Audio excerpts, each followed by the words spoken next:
Good evening. I'm Professor Tim Jackson, the Associate Dean of Academic Affairs here at the Naval War College. You saw on the screen when you came in some administrative remarks. Please make sure that all your cell phones, electronic devices are off as a courtesy. Also, if you ask questions during the question and answer period, please make sure you use one of the microphones situated in your row and stand to ask your question. Then along with that, this event is for attribution.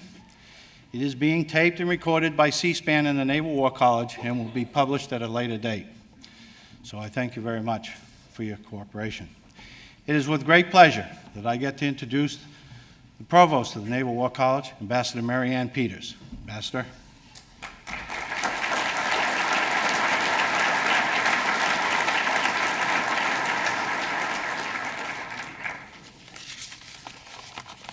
Good evening, ladies and gentlemen, and it is my great pleasure to introduce this evening's speaker, Robert D. Kaplan, who will deliver the annual International Lecture sponsored by the Naval War College Foundation in memory of Edgar W.B. Fairchild.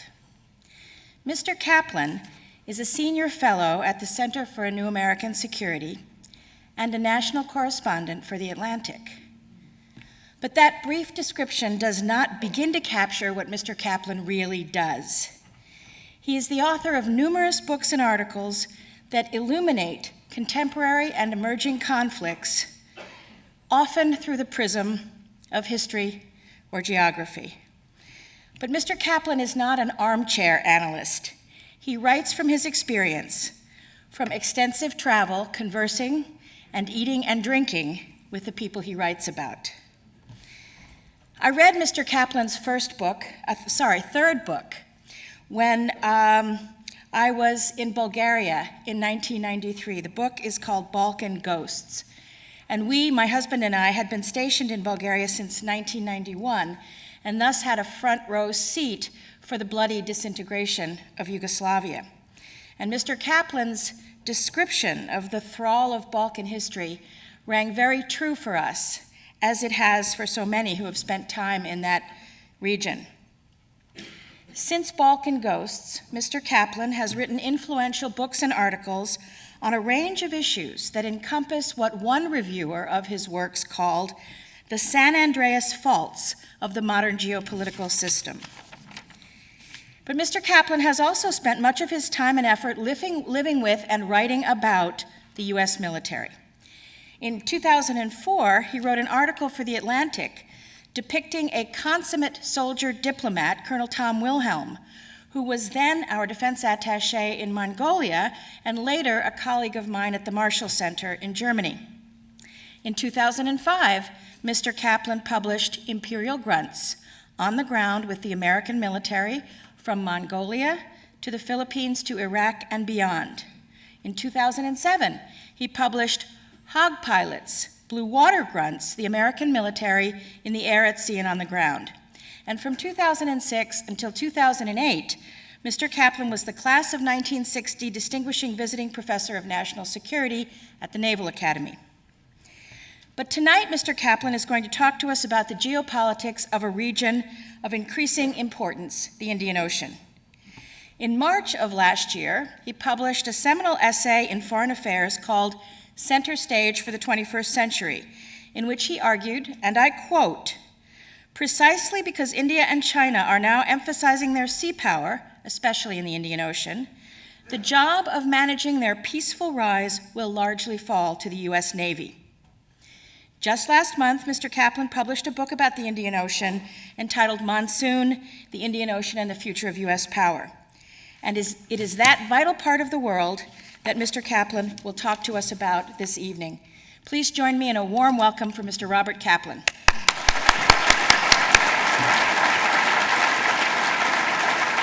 Thank you. Thank you. It's a great pleasure to be back again at the Naval War College, where I have so many friends and where I'm so honored to speak. And I'm going to talk tonight about a part of the world that should be a central focus of the United States, but it still isn't yet.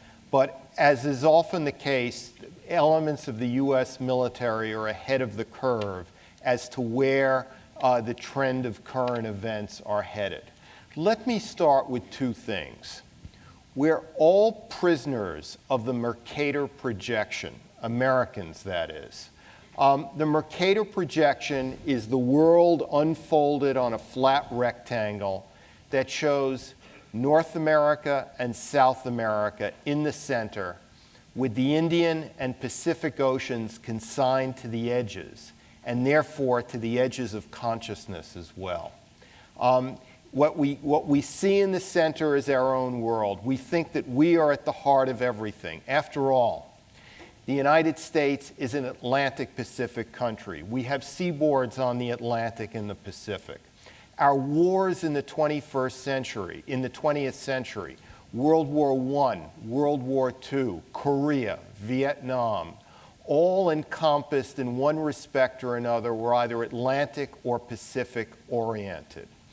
And also, our whole outlook is with the Atlantic and the Pacific in the center. But what I'm here to say tonight is we have to focus on a third ocean, the Indian Ocean, which has been consigned to the edges of our consciousness, but which is rising in importance. Another thing that we've all been prisoners of is we've all been prisoners of Cold War area studies. At the end of World War II, America found itself a great power, a great world power, and therefore it needed experts, area experts for each part of the world. So we artificially divided Eurasia into the Middle East, South Asia, Central Asia, Southeast Asia, East Asia.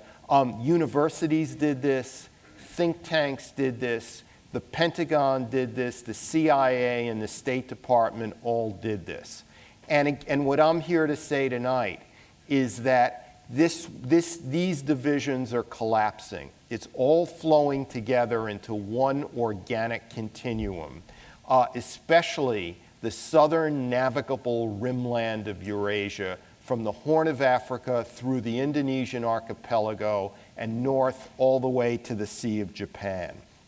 Now, as I said earlier, the Navy and Marine Corps have been on to this for some time. In October 2007, the Navy issued its maritime strategy document for the next few decades, where it said that whereas it had been a two-ocean Navy, the Atlantic and the Pacific, it would in the future still be a two-ocean Navy, but would be oriented toward the Indian Ocean and the Pacific. The Atlantic is a great ocean, but it's no longer contested in geopolitical terms so much. The real arc of conflict is in the greater Indian Ocean and the Pacific. The Marine Corps, in June 2008, issued its vision statement for the next few decades, where it indicated that the United States Marine Corps would be active principally in the Indian and Western Pacific Oceans. Why is this? First of all, the Indian Ocean encompasses the entire arc of Islam, from the Sahara Desert across the longitude several thousand miles to the Indonesian archipelago. We Americans have gotten this idea that Islam is a desert faith, supposedly prone to the extremities of thoughts to which deserts give rise, and was spread quickly by the sword from Arabia westward across North Africa into Spain. But Islam has also been a great seafaring faith. Remember the voyages of Sinbad the sailor. Sinbad was an Omani who sailed out of Basra in what is today Iraq. And when you read the descriptions of his voyages, what is conjured up are the Andaman Islands in the Bay of Bengal, the Javanese coast in Indonesia, Borneo in the Indonesian archipelago, and other parts of the faraway South Seas, several thousand miles across the longitudes. Because Islam was spread in the Far East by sophisticated merchants and took hundreds of years to spread, and was in addition layered on top of indigenous Hindu and Javanese and Malay cultures. Islam took on an entirely different cast in the Far East than it did in the greater Middle East. Lost was its austere, somewhat ideological aspect. The Islam of the Far East is not some weird tangent. It constitutes almost half of the faith. About 600 million Muslims live in the western part of the Indian Ocean, all the way across North Africa to Morocco, and about 580 million Muslims live in the southern Philippines, southwestern Burma, the Indian subcontinent, Indonesia, the Malay Peninsula, and elsewhere. So we have the Indian Ocean is the entire arc of Islam. What else is there about it? It's also the global energy interstate, where all of the oil and natural gas, the fossil fuels that come from the Arabian Peninsula principally and the Iranian plateau, are transported by supertankers across the whole width of the Indian Ocean, 4,000 miles across, through the narrow Strait of Malacca and Lombok Straits, and north towards the burgeoning middle-class flesh pots of East Asia, the coastal cities of China, South Korea, and Japan. So the Indian Ocean is a geographical tool to connect political developments in both the Middle East and in China and in East Asia all at the same time. And another thing, my book is entitled Monsoon. And when Americans hear the word monsoon, they think of a storm or perhaps a catastrophe or a disaster of some sort. But that's only a very narrow version of the truth. The monsoon is really a weather system. It's a wind system that brings agricultural prosperity, development, the life cycle. In India, when there's been a good monsoon and there are elections right afterwards, the party in power tends to do well because the monsoon directly affects the economy. And another thing about the monsoon, more than other wind systems in other oceans, it's predictable. The monsoon flows steadily for 6 months a year in a northeast-southwest direction, and then after 6 months reverses itself by 180 degrees and flows in the other direction, northeast-southwest. And because it's predictable, sailing distances can be calculated in advance. So since antiquity, sailors knew when they would arrive in some place, when they should leave. They got very few surprises at sea.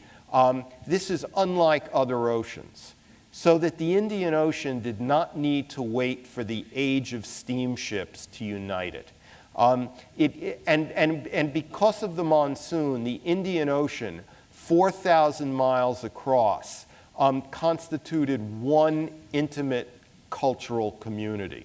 You had Malays from the Far East living in large numbers in Madagascar, right off the coast of East Africa.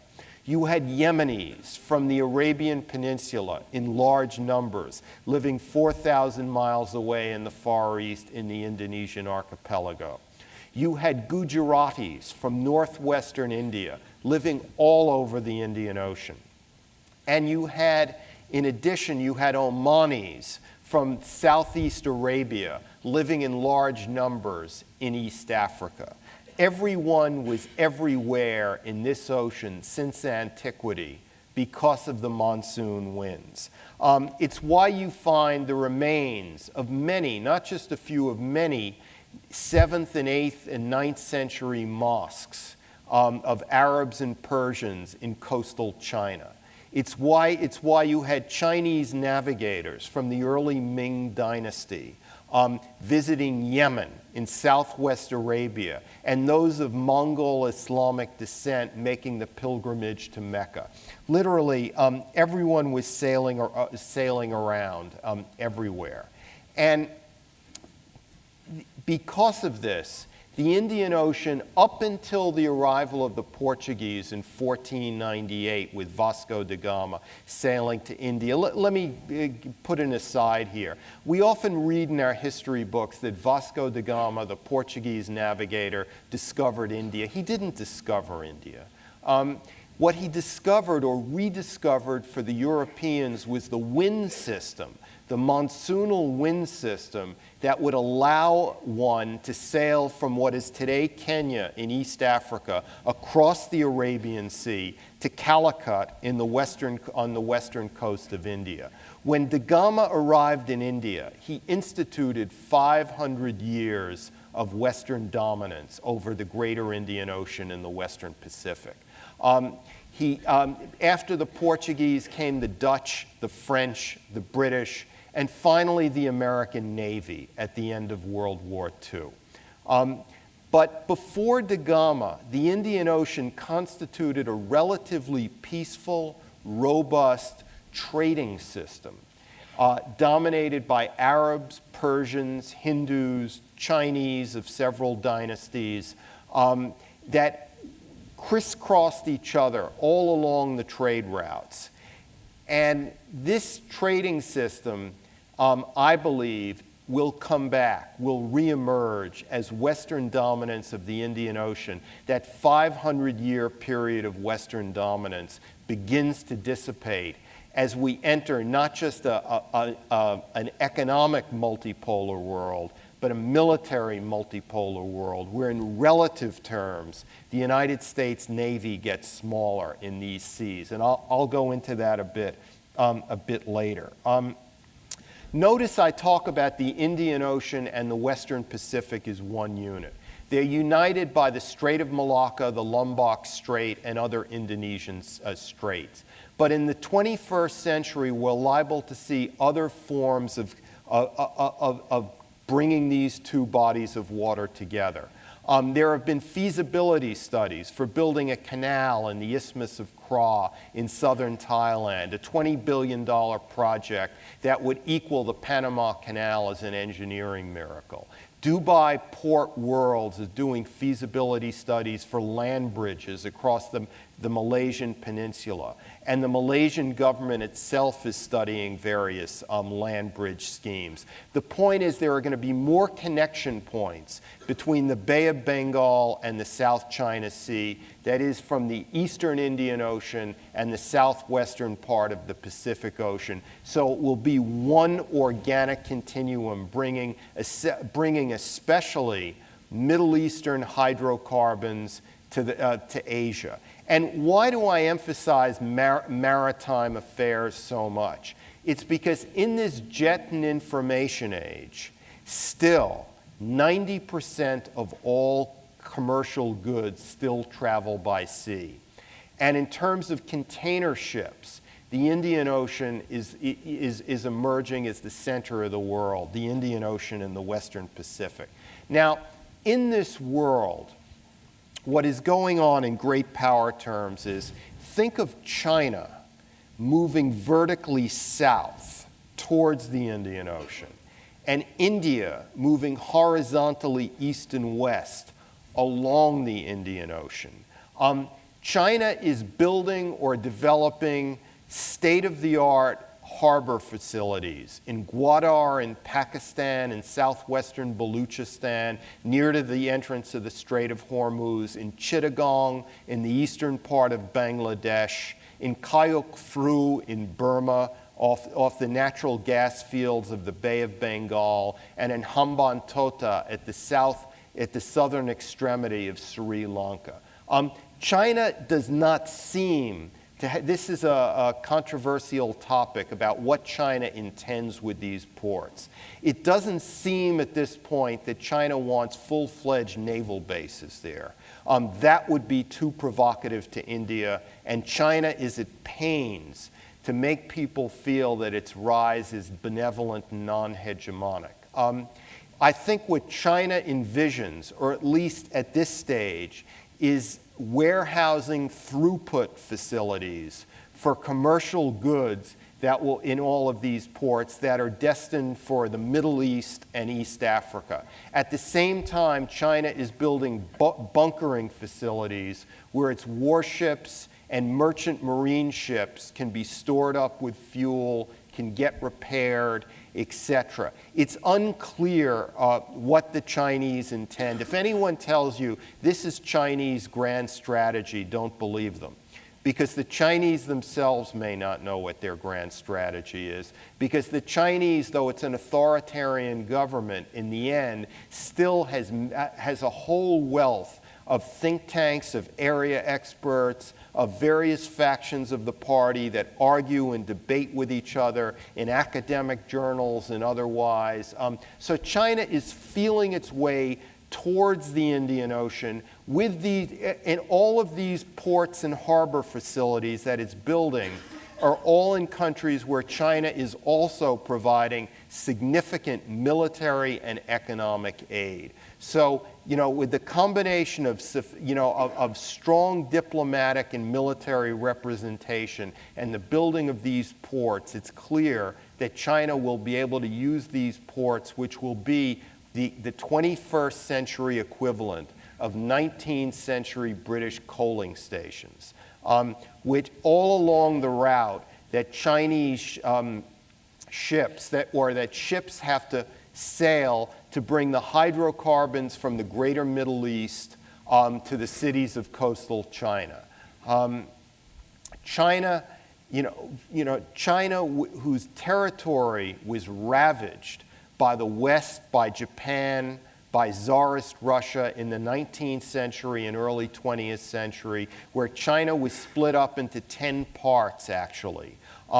China, with this history, with this nervousness about sovereignty and territoriality, China does not want to leave it up to the United States of America to guard the sea lines of communication forever. At some point, it envisions a blue water navy that will be able to guard the sea lines of communication for itself. Meanwhile, while China is pushing south, and let me just go back. Why is China pushing south? Why does it want to have all this presence on the Indian Ocean? Because China faces a Malacca dilemma. That is, too much of its hydrocarbons are dependent on the narrow, shoal-ridden, at sometimes pirate-infested Strait of Malacca. It wants alternative ways of getting energy to coastal China. It's building pipelines across Central Asia, natural gas, oil pipelines through Kazakhstan, Turkmenistan, to bring some of this Middle Eastern energy direct overland into Western China. And it's also wants to use these Indian Ocean ports eventually to transport natural gas and oil through pipelines across Burma, perhaps in the distant future through Pakistan, directly into western and southern China, so as to avoid the Strait of Malacca. India is pushing east and west. In today's India, among foreign policy intellectuals, an historical figure has come back into prominence. That is Lord George Nathaniel Curzon. Curzon was the Viceroy of India, the British Viceroy of India, from 1899 to 1905. And Curzon is revered by today's Indian policy elites, even though he was a British imperialist, because he looked out at the world from the same geographical perspective as today's Indian leaders. And Curzon's India was a greater India.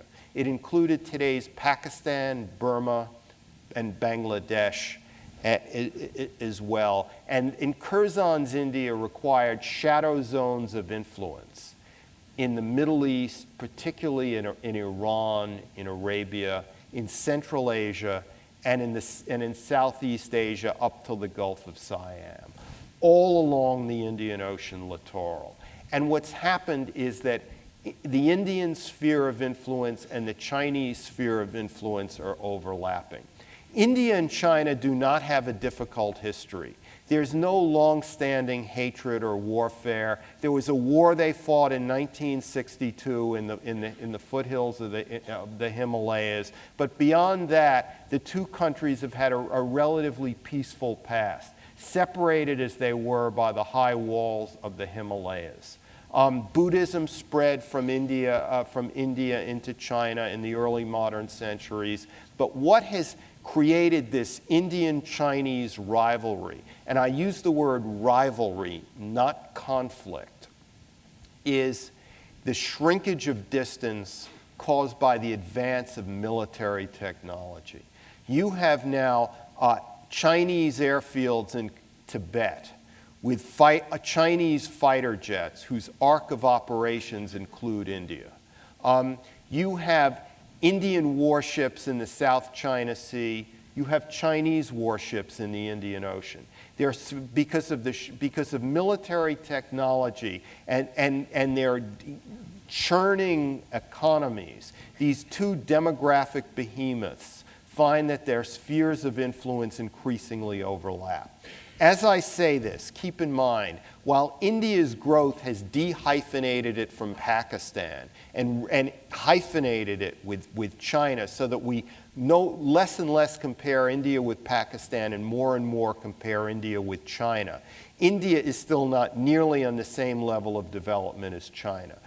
China adds more paved roads per year than India has in total. Just keep that in mind. Yet India will overtake China in terms of total population, and I think the estimate is the year 2032. The place where you can see Indian-Chinese competition the strongest on the Indian Ocean is in Burma. Think of Burma as pre-World War I Belgium, about to be overrun by the French and the British. What does Burma have? Burma has natural gas, strategic minerals and metals, uranium, timber, hydropower. China is building roads and railroads throughout Burma. It's threatening to turn Burma into a veritable colony, and the Indians cannot stand by and just watch. One Indian leader said to me that you Americans from half a world away can moralistically cry out about Burma's authoritarian, benighted military government. But we Indians right next door do not have the luxury to watch as Burma is turned into a veritable Chinese colony. So democratic, pro-Western India has engaged Burma. It's developed strong links with the Burmese military. While China builds develops a deep water port in the natural gas fields off the Bay of Bengal and Kayuk through 50 miles north in Sitwe, Indians are doing the same. While China wants pipelines going northeast across Burma into southern China, India wants natural gas pipelines going west through Bangladesh into India. These are the real outlines of this new geography of the 21st century that we will face in this post-Iraq, post-Afghanistan world.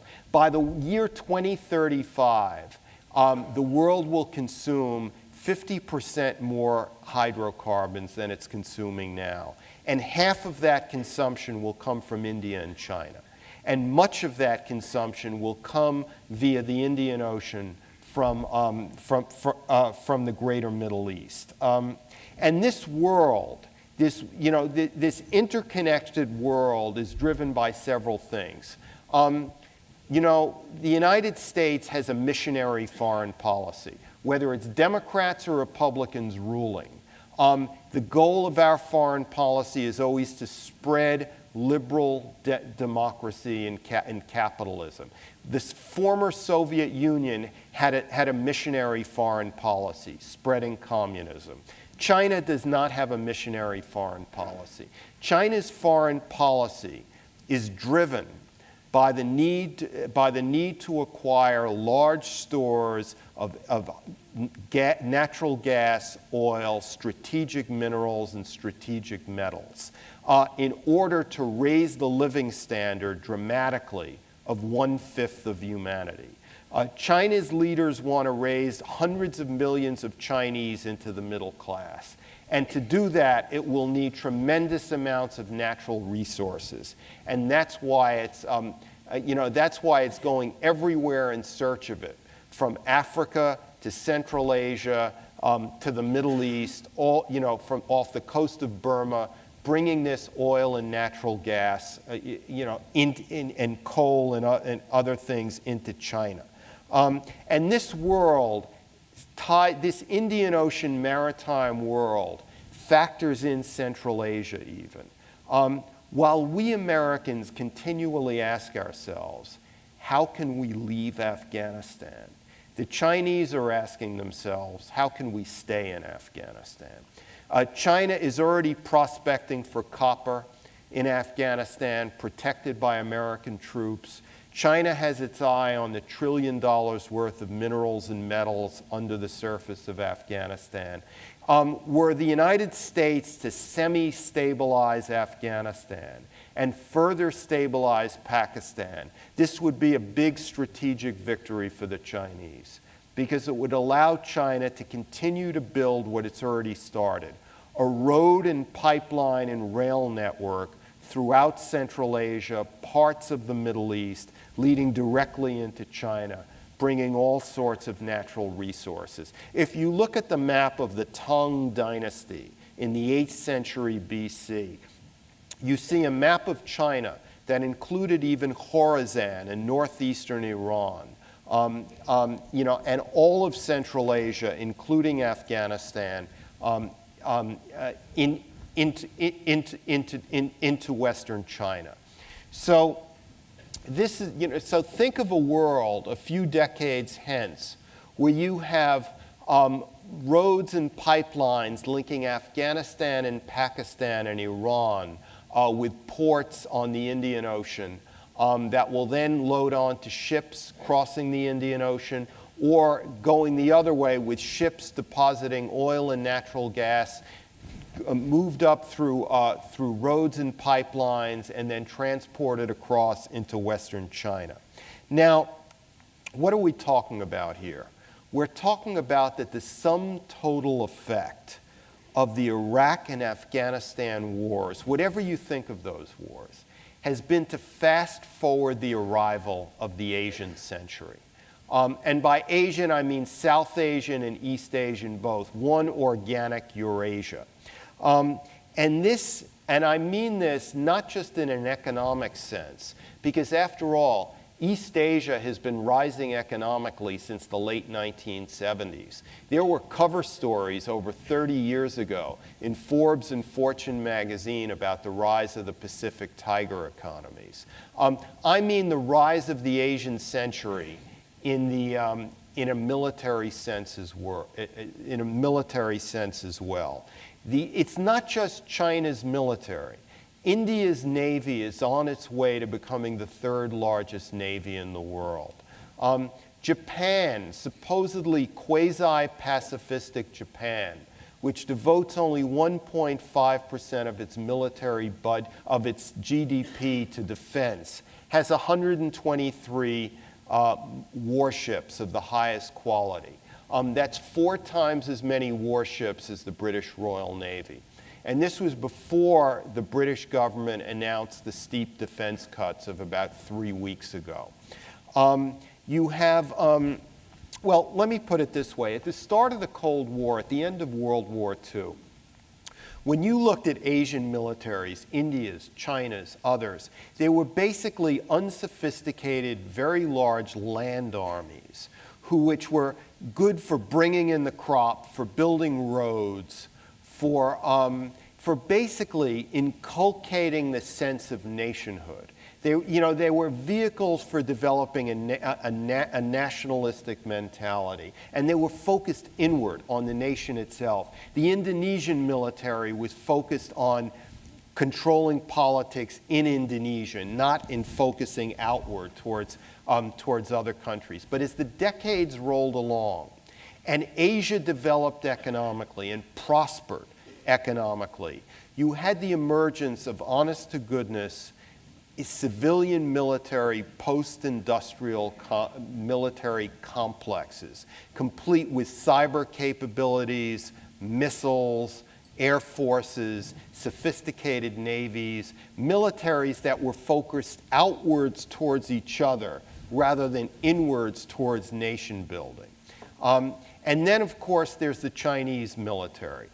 China will have more submarines in the water, perhaps, in 10 or 15 years than the United States Navy has. China is not buying across the board. It's buying in a very sophisticated manner. It's emphasizing the acquisition or development of submarines, of missiles that could hit moving targets at sea, and its cyber capabilities, and at the ability to hit GPS satellites in space. In other words, anti-access capability to make it harder for the U.S. Navy to go wherever it wants, whenever it wants, however it wants in the future.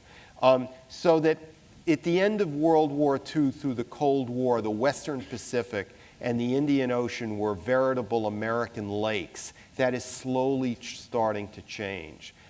As these other navies and air forces get stronger and stronger, and our Navy, which was about 580 warships during the Reagan era, went down to about 350 warships during the Clinton era, and is now down to about 286 warships. And according to the Congressional Budget Office and other studies, may drop into the mid-200s, is in relative terms getting smaller. Now, I know that counting the strength, surmising the strength of navies is an art more than a science. You just can't bean count warships as I just did. You have to say, how much tonnage is it? How large are the personnel? How many helicopters are on board? How many aircraft are on board? You know, what is the quality of seamanship? All these things factor in. And when you put all these together, the United States Navy is still far and away the largest force at sea, and will probably stay so for decades to come. But the gap is narrowing. And keep something else in mind, that naval and air platforms are frightfully expensive. The new Ford-class aircraft carrier, costs about $12 billion. The newest destroyer that's on the drawing board can cost up to $4 billion. Congress isn't going to go for this. It's going to find it harder and harder to go for this. And new latest fighter jets, over $100 million. So ultimately, the strength of a country's naval and air force will depend upon the perceived health of the nation's economy. If a nation's economy is wobbly for years on end, and with low growth rates, and another nation is growing its economy by 8–10% per year for years on end, that gap is going to close. That's what we see now. Let me take up the last part of my address with three examples of this new world that we're entering that is beyond Iraq, beyond Afghanistan. Let me talk for a minute about Sri Lanka. Sri Lanka is not important for Americans, at least they don't think it is. Sri Lanka had a 25-year-long civil war between the Sinhalese Buddhist government in Colombo, relatively in the south, and the ethnic Hindu Tamils in the north. The civil war ended abruptly, suddenly, decisively in May 2009 and received almost no coverage in the American media. But it was very important for this new world we're entering. Sri Lanka sits astride the major sea lines of communication, where tens of thousands of major ships pass by each year. I was in Sri Lanka when the war ended. In fact, I was arrested in Sri Lanka and spent the night in a prison because I I had trespassed onto the harbor facility that the Chinese were building, and I was caught. And what the Chinese are building is immense. It was the most immense construction site I had ever seen in the world. There are literally long lines as far as the eye can see of dump trucks transporting soil and switchback trails from the bottom of this massive pit to the top. The Chinese are doing nothing less than moving the coast inland several hundred miles in this massive port complex that they're building. What you probably didn't read about was that, in effect, indirectly, the Chinese won the Sri Lankan Civil War. The United States and other Western powers denied almost totally the Sri Lankan government aid, military support, because of human rights violations. China moved in. China moved in with everything from knockoffs of AK-47 assault rifles for roadblocks, to boats, to planes, to everything they could provide the Sri Lankan government, as well as diplomatic protection at the United Nations. And so when the war ended, the Sri Lankan government was very beholden to China. Now, of course, China, as I said earlier, is not going to build a naval base, is not going to have a naval base in Sri Lanka, because that would be too provocative to India. Just as the United States probably will not have a full-fledged naval base again in Vietnam, even though we're moving closer and closer politically and militarily with Vietnam, because that would be too provocative to China. In this new world we're entering, it's a matter of subtlety, where where every power has to be careful not to enrage the other power, and thus, we'll be seeing, a kind of Metternickian balance of power world played out in 3 dimensions, with varying powers, so that China is, China will play a great game of sorts with India in Sri Lanka, in Bangladesh, in Nepal, for influence and strategic position. The United States denied aid to Nepal, China moved in. The United States denied aid to Uzbekistan, China moved in.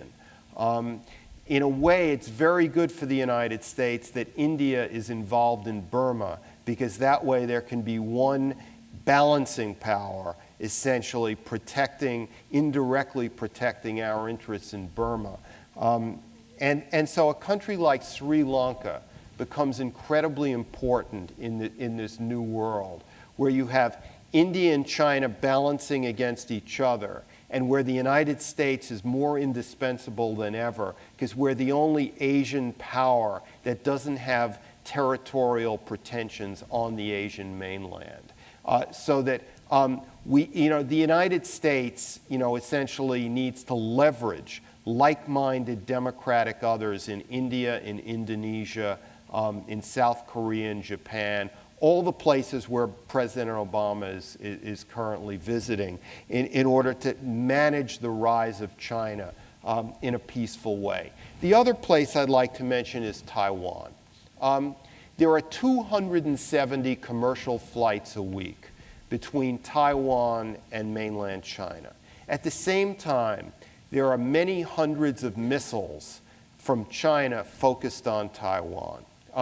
China is gradually, inexorably enveloping Taiwan into its system, so to speak. If things keep going as they're going, China will never need to contemplate an invasion of Taiwan. It will just keep developing its military capacity, keep enveloping the Taiwanese economy. There was a 2009 RAND report that said that by 2020, the United States, even with F-22s, even with bases in Japan, will not be able to defend Taiwan in a credible manner. And once it's clear that there's a perception that the United States cannot defend Taiwan, then you would have China able to divert attention from Taiwan and concentrate on the first island chain in the Pacific, concentrate on the Indian Ocean. Kind of a rough comparison one could make between the United States at the closing of the western frontier and the building of the Panama Canal. It's no coincidence that the last battle of the Indian Wars just preceded by a short period of time the building of the Panama Canal and the emergence of a great American Navy. Because once the land frontier of the United States was consolidated, it could focus outward on the world.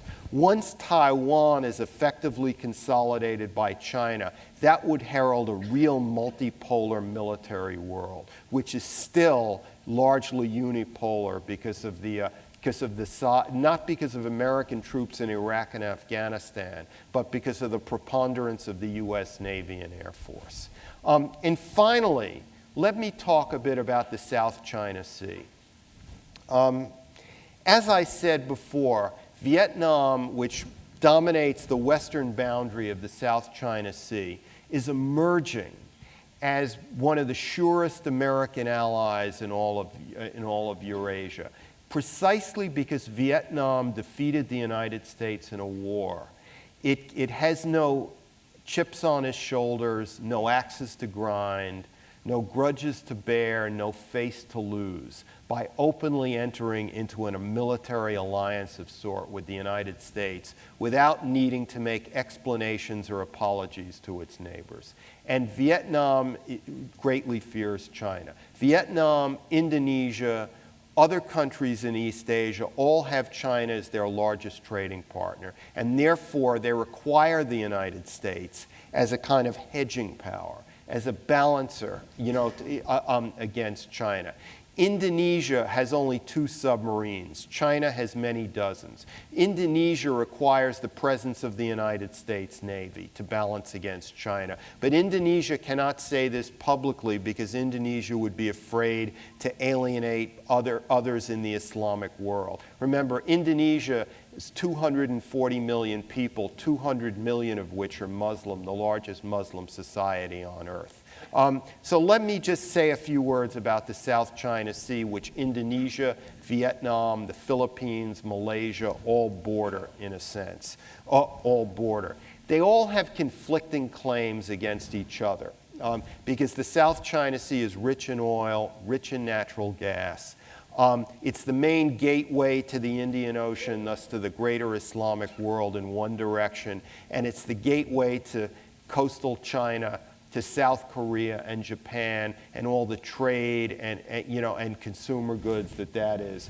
A preponderance of global consumer goods, oil and natural gas transit the South China Sea. China doesn't just have claims against these other nations in the South China Sea. China feels that the South China Sea is a core interest, which it hopes to dominate. Think of the South China Sea as China's Caribbean. In geographical terms, the South China Sea is what's called a marginal sea. That is, it's partly enclosed, partly open to the ocean, same as the Caribbean is. A Chinese official said to me when I mentioned that China considers it a core national interest, and this is counter to what the United States and its allies and all the other countries in the area see it. This Chinese official said to me, you Americans in the 19th century and in the early 20th, you recognized that the Caribbean was an international waterway, but you also made it clear that you intended to dominate it. Why should we Chinese act any differently towards the South China Sea than you Americans did to the Caribbean? So the South China Sea is a coming issue. It's an issue that has a great future in the headlines, as much as the Persian Gulf has had in the last few decades. Let me close up with this idea that military activity often is not linear. The Vietnam War was more like the Philippine War, the Philippine insurrection at the turn of the 20th century than it was like Korea and World War II, which preceded it. The Second Gulf War bore very little relationship to the First Gulf War and is more similar to Vietnam and the Philippine insurrection. The fact that America has been preoccupied for a decade with messy land wars in the greater Middle East doesn't mean that the future of military activity is necessarily land-centric. It could very well be maritime-centric and air-centric. Thank you very much.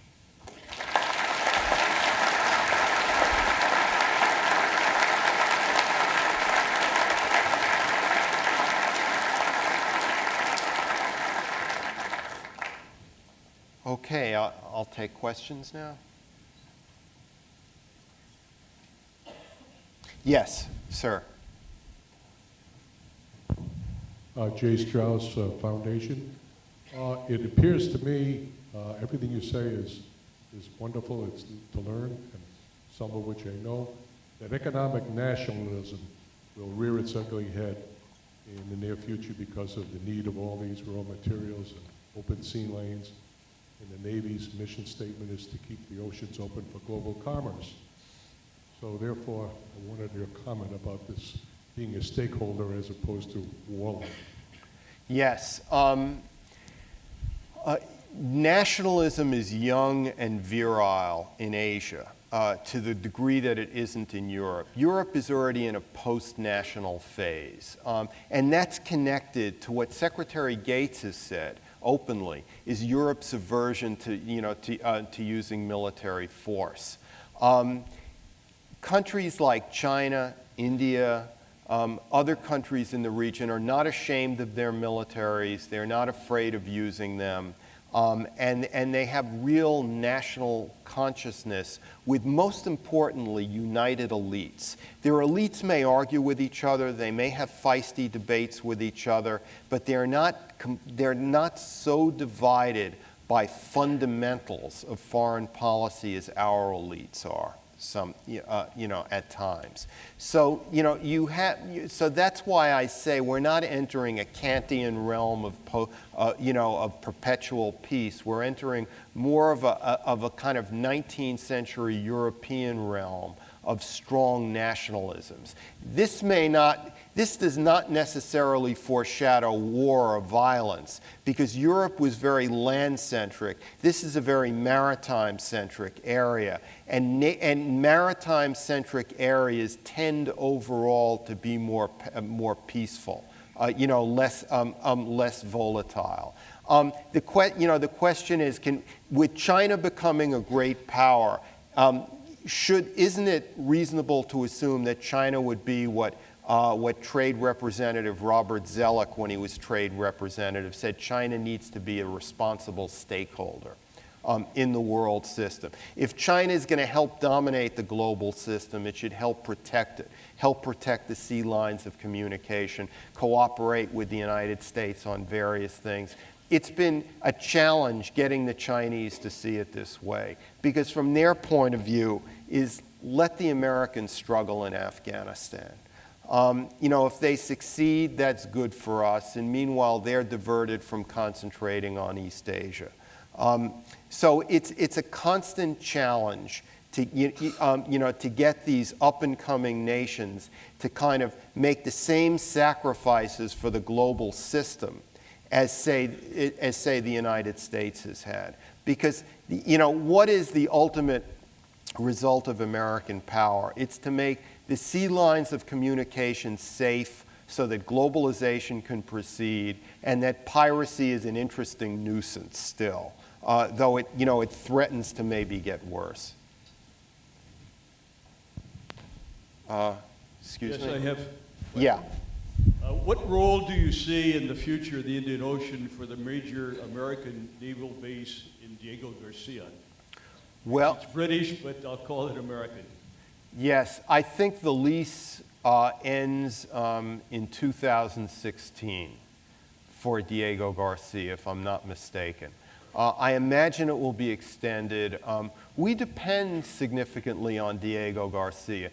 Diego Garcia was an address from where we sent B-52s, I believe, to bomb Afghanistan in October 2001. It's right astride the main sea lines of communications. It's a good base to have. But we also need to be thinking not in terms of big Burger King Cold War style bases with troops with their families and cats and dogs, the kind of bases that become political millstones because of feisty local medias that are offended by it.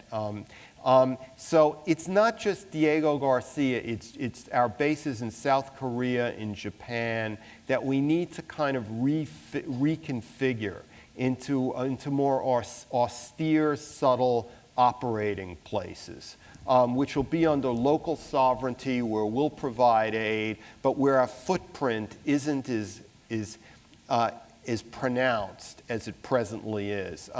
We need to establish more better relationships with the islands of the Indian Ocean, of the Seychelles, of Mauritius, of other places, so that when we need to be in these places for exercises, for protecting the sea lanes, for doing this and that, we will be able to, because we'll have a very robust public diplomacy in the region that will enable us to have good relations with these countries, that will enable us to be able to use these bases. Let me say a word about public diplomacy. Probably the biggest benefit thus far of having special negotiators, special envoys for Israel, Palestine, and Afghanistan, Pakistan, is that it's freed up Secretary of State Hillary Clinton to make repeated trips to East Asia and South Asia, where she is in effect competing with the Chinese. In terms of public diplomacy, the Obama administration has really handled this well, I think.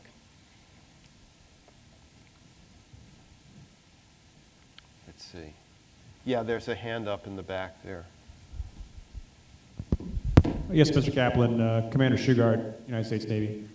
One thing as a submarine officer I couldn't help but notice in the past is that the 5 permanent members of the Security Council happen to be the 5 countries in the world that have ballistic missile submarines. And I also noticed, as the Indians are putting their finishing touches perhaps on one of their own, that President Obama today gave a formal endorsement of their perhaps permanent membership of the Security Council. And just thought, related or not, whether you had any thoughts on those developments. Yes. The Security Council represents the balance of power at the end of World War II. It doesn't represent the balance of power today. President Obama has said that the United States is in favor of India joining the Security Council. That's going to raise issues with the Chinese. Should Brazil be a member? Should South Africa be a member? Clearly, this is an issue fraught with a lot of complications. Ballistic missiles are now are now spreading to an extent. I mean, ballistic missiles and submarines are spreading to an extent where there was a great book published in 1999 by Yale professor Paul Bracken, Fire in the East. The Rise of Asia and the Second Nuclear Age. And he said that there's almost a continued, uninterrupted line of overlapping ballistic missile ranges from Israel on the Mediterranean to the Sea of Japan. And that existed until Saddam Hussein's regime was toppled. So that in military terms, we're really seeing this movement to Asia, to these countries that are not permanent members of the Security Council. Clearly, something has to change to more adequately reflect the balance of power in the world. Yes. Good evening, Commander Espinosa from Colombia. A question. What do you think about the impact of Russia in the region, considering precisely that, for instance, the development of the newest ballistic missile submarine of China, the Project 094, is it's a deal because of the help of the aid of the Russian government, and also the fact that India is going to have at least 2 nuclear submarines, which are going to be constructed by Russia. So the idea is, Russia has the technology, so how do you evaluate this impact in this region? You know, it's interesting. The Russian defense industry throughout the bad years of the 1990s, when when Russia's estate almost collapsed and its economy collapsed and its currency collapsed, the Russian defense industry was held aloft by purchases from the outside that kept it going. India continues to purchase Russian equipment, but India's grand strategy in terms of procurement is to gradually shift from purchasing Russian equipment to purchasing American equipment, because the quality is higher. India, became dependent on Russia during the Cold War because Russia was closer to India. It could potentially do more damage to India. So India was a non-aligned power that tilted towards Russia more than towards the United States. With the Cold War over, with the opening up of the Indian economy, India now finds itself tilting towards the United States, and military procurement will gradually shift in that direction. And that's one of the outcomes of President Obama's visit to India. Let me say another word about Russia. President Putin recently opened a natural gas pipeline to China, as well as inaugurating a highway connecting Moscow all the way to the Russian Far East, which is east of Siberia. What's going on here? Obviously, Russia would like customers for natural gas in China. China would want another outlet to buy energy. But this Russian highway is meant to tie the Russian Far East closer to Russia, because Russia is afraid of Chinese corporate and demographic influence into Russia. The population density in Chinese Manchuria is 62 times higher than in the Russian Far East. And the population in the Russian Far East is dropping. So that Russia cannot altogether trust China for geographical reasons. So that Russia is very fragile in areas, even as it has a robust arms industry. Yes? Bing West, a Foundation member. Could you address nuclear proliferation? Once Iran, Egypt, Saudi Arabia, and Turkey have nuclear weapons within the next 10 years, the dynamic of the stability of the Indian Ocean is going to change dramatically. Yeah. And what's going to be the effect? Oh, first of all, if Iran gets a few, we'll say, tactical level nuclear weapons, it's possible that Saudi Arabia would pay Pakistan to have Pakistan park some of its nuclear weapons in Saudi Arabia as a deterrence to Iran. And that would fuse together the crises in South Asia with the crises in the Middle East. So that, Shiite Iran, Sunni Arab, Israel are fused together, in a webwork of crises with Muslim Pakistan and largely Hindu India. So that's one outcome. You would have, Iran is building a big port at Char Bahar near to the entrance to the Persian Gulf. India is paying Afghanistan to build roads linking it with Iran so that Afghanistan will be less dependent on Pakistan and more dependent on Iran. India wants to buy more and more hydrocarbons from Iran. India is trying to use Iran as a hedge against Pakistan. And once you have nuclear weapons throughout this area, it all becomes even more frightfully insecure. But let me say that in Iran, with a few tactical nuclear weapons of uncertain quality, with an uncertain delivery system, with an early warning system that could be penetrated at will by Israel or the United States, might theoretically be containable, even a nuclear Iran, that is.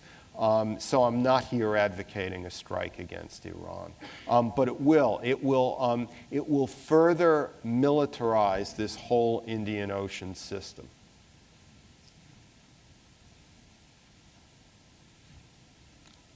Take two, how many more questions? 2, 3. All right, 3. We'll take 3 more questions. There's a hand up all the way in the back corner. Thanks, sir. Colonel John Evans, I'm a United States Army officer here at the Naval War College. Could you share your thoughts with regards to what you see North Korea's role being in all this and the changing dynamic between them and China? Yes. North Korea is evolving increasingly into a standard issue military regime as the party itself becomes weaker and weaker and the military becomes the only institutional element that can unite a country that's heavily mountainous with very bad roads, about a third of the population suffering of malnutrition. And China is of two minds in this. On the one hand, China would eventually like to see a more low-calorie, Gorbachevian style buffer state, kind of authoritarian capitalist trending in North Korea that would be less Stalinistic, less extreme than the current regime. But on the other hand, China is afraid of pushing this too far because it fears the collapse of North Korea, because the bulk of North Korea's population and industry is in the northern part of North Korea. And were you to have a collapse of the state, you could have millions of North Korean refugees flooding across the Yalu River into Chinese Manchuria itself. And China is very much afraid of that. So why it wants a regime that's more tolerable, more like China itself than the current kind of Stalinist, monstrosity. At the same time, China is very fearful of a collapse. So China is upholding the status quo in North Korea. But my opinion is that a regime like this is ultimately not viable in the world we live in today. And that were the North Korean regime were to unravel suddenly, you could have the mother of all humanitarian interventions. Because on one day, the North Korean people would be the semi-starving North Korean people with a population comparable to that of Iraq is the responsibility of the North Korean regime. The next day, it could be the responsibility of the international community, which in effect means the responsibility of the US military, the Chinese People's Liberation Army, the South Korean military, etc. And if there's one thing the United States needs strong bilateral military-to-military relations with China for, is to discuss modalities were the North Korean regime ever to collapse. But this is not likely to happen because China is afraid. Well, first of all, we leak like sieves. And if word ever came out that China was talking with us about a possible collapse of the North Korean state, it would create tremendous problems for Beijing with Pyongyang. Yes. Yes, sir. Lieutenant Commander Dixon, United States Navy. I wonder if you could comment further on the relationship between China and India. You mentioned that there was no current or no conflict between the two nations. However, there's a currently unresolved border dispute. You see that as a spark to a future potential conflict? The border dispute in Arunachal Pradesh, in northeastern India, is with the border with China. Was part of the dynamic that caused the war between China and India in 1962. That's 48 years ago. But I think it's still an issue of contention, but I think it's being managed. Again, China and India are very careful to keep their competition or their rivalry, if you will, in manageable proportions. No side wants to miscalculate to cause a shooting war. Okay, last question. Foundation member. During the Cold War, we thought of Russia as having a dynamic that was driven by communism. You don't mention China in the context of its communism. Is there a dynamic apart from its willingness to find raw materials to feed its own people? I mean, does it have perhaps an ambition similar to the Russians that embodies communism as a threat to the rest of the world, or is that dead? The Chinese regime is nominally communist, but it's functionally very vigorously capitalist. It doesn't really have a motivating ideology.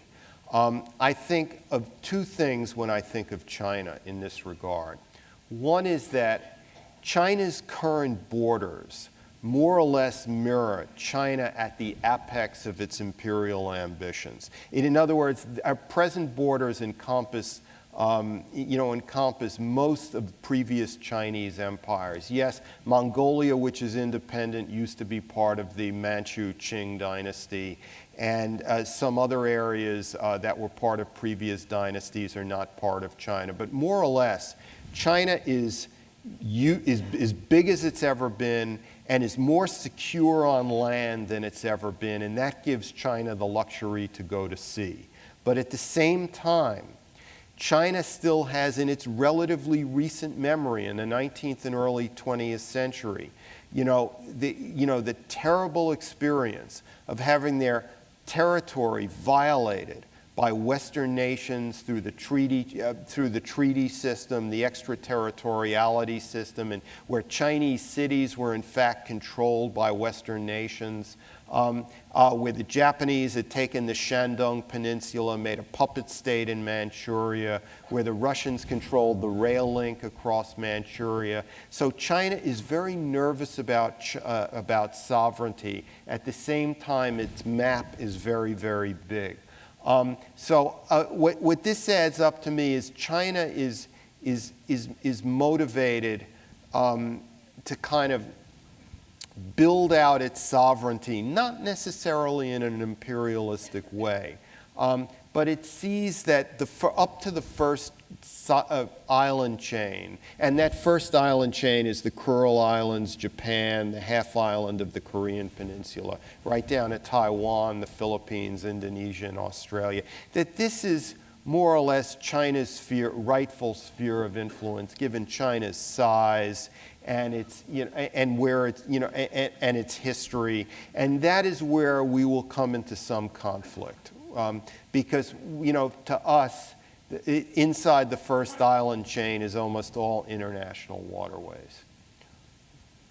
All right. Well, thank you very much. Thank you. Thank you. Thank you. All right.